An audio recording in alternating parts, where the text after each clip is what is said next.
Shqipëria nuk është thjesht një vend në hartë, është gjyshin që nuk e le tokën pa punuar, mësuesja që zdërzohet, i riu që qëndron edhe kur të tjerët ikin, është mikpritja, gjua, flamuri, sikur se shkruan Ernest Koliçi. Ndonjëherë mjafton një flamur në dorë që një popull të mos harrojë kush është. Dashuria e vërtet nuk ka rrogë mujore.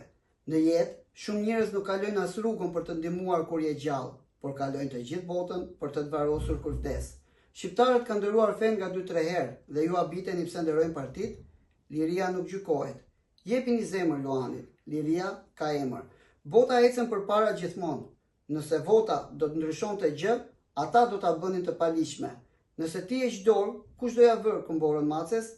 Në politik, të gënjesh duket si rruga më e lehtë, por ka nga ato raste kur e vërteta e hidhur është më e mirë se gënjeshtra. Në kohë paqe, fëmijët varrosin prindërit. Në kohë lufte, janë prindërit që varrosin fëmijët e tyre. Oligarkët kanë të gjitha, por nuk ngopen me gjithçka. E vërteta, a e përballojmë dot? Përshëndetje. Jemi në muajin nëntor, jemi në festat e nëntorit.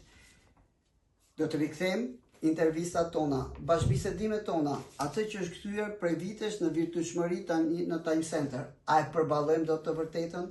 Po jetojmë në një kohë vlerash dhe antivlerash, po promovohen antivlera. Ku po shkojmë?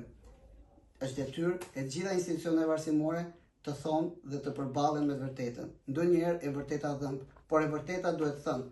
Në këtë moto, të themi me zë, gjërat që mendohen dhe thuhen në zë, të mësosh kur nuk është vonë, ne do të organizojmë bashkëbisedimin e radhës. I ftuar i radhës, më mirë se kushdo, është një profesionist nga ata që duhet ta mbrojnë fort të vërtetën. Duhet ta thonë, ta mbrojnë dhe ta thonë me zë të lartë. Do të kemi sot në Time Center Erion Dushin, një gazetar, thënjet e të cilit unë ja lexova pak më sipër.